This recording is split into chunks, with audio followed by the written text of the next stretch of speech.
Hello everyone, welcome to my channel Explore Psychology. I am Dr. प्रतिमा शुक्ला।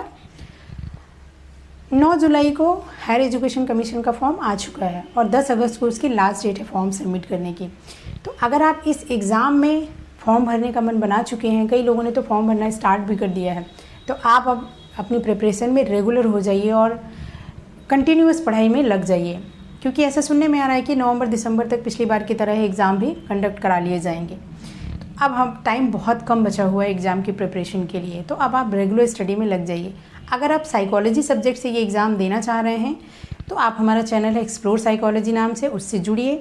इस channel के माध्यम से हम जो हायर एजुकेशन कमीशन का सिलेबस है साइकोलॉजी का, उसको कवर करने की कोशिश कर रहे हैं। यूनिट वाइज, टॉपिक वाइज हम उसी सिलेबस को कंटिन्यू कर रहे हैं इन वीडियोज़ के माध्यम से। इन वीडियोज़ में हम वही थ्योरी और क्वेश्चन बताने की कोशिश कर रहे हैं जिस पैटर्न पे हायर एजुकेशन कमीशन एग्ज़ाम में क्वेश्चन पूछते हैं।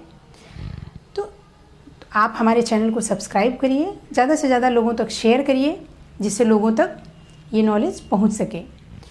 आइए हम आज का टॉपिक स्टार्ट करते हैं। जो फर्स्ट यूनिट है उसके अंदर कुछ टेस्टिंग टेक्निक्स बताई गई हैं, जिनमें 4 टेक्निक हैं: EEG, पेट स्कैन, MRI और FMRI, जिनमें से आज हम EEG को पढ़ेंगे और नेक्स्ट वीडियोज़ में हम बाकी 3 टेक्निक्स को कवर करेंगे।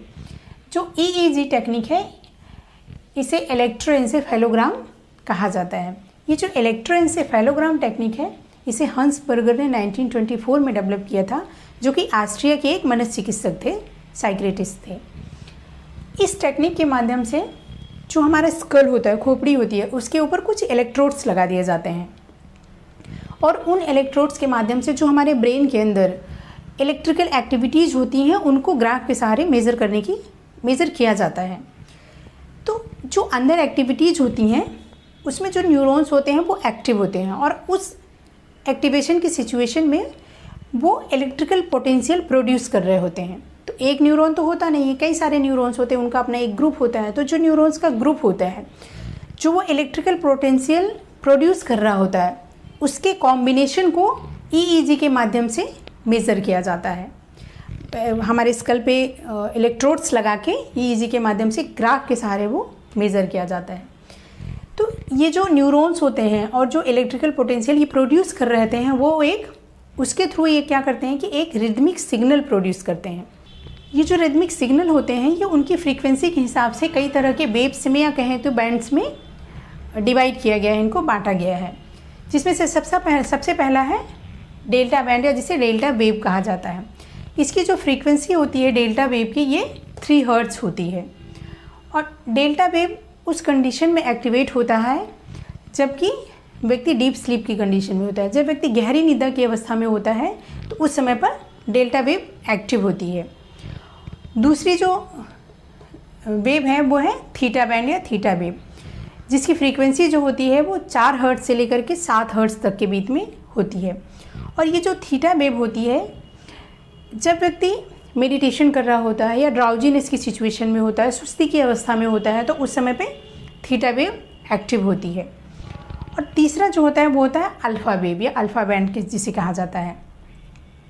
इसकी जो फ्रीक्वेंसी होती है वो 8 हर्ट्ज़ से लेके 8 to 12 हर्ट्ज़ के बीच में होती है। जो अल्फ़ा वेव होती है इसे बेसिक रिदम कहा जाता है।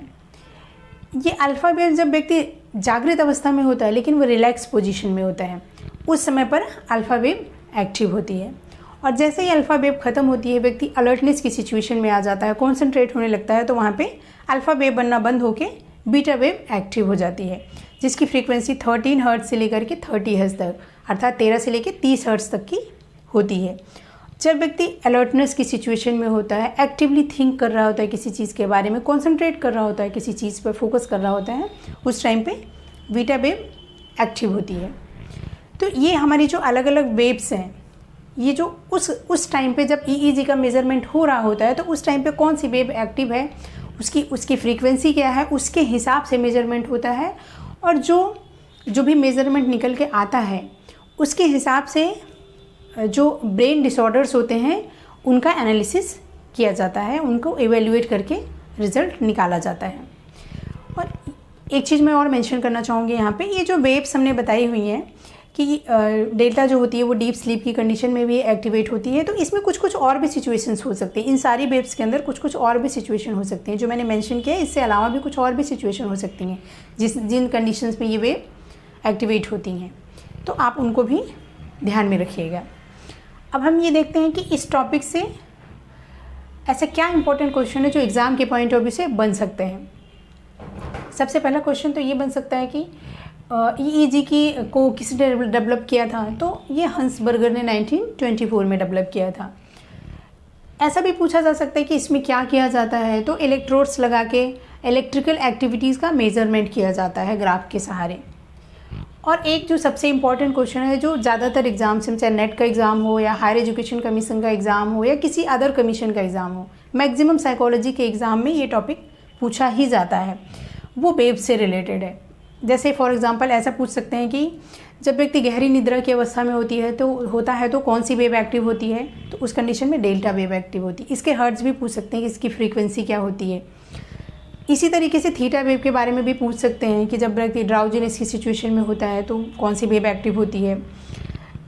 अल्फ़ा वेव और बीटा वेव बहुत ज़्यादा पूछा जाता है। जब व्यक्ति रिलैक्स पोजीशन में होगा तो कौन सी वेव एक्टिव होगी, अल्फ़ा होगी, और इसके ये फ्रीक्वेंसी भी पूछी जाती है। कई सारे एग्ज़ाम में ऐसा दिया होता है कि जो 8 से 12 हर्ट्ज़ के बीच में जिसकी फ्रीक्वेंसी होती है वो कौन सी वेव होती है, तो वो अल्फ़ा वेव होती है।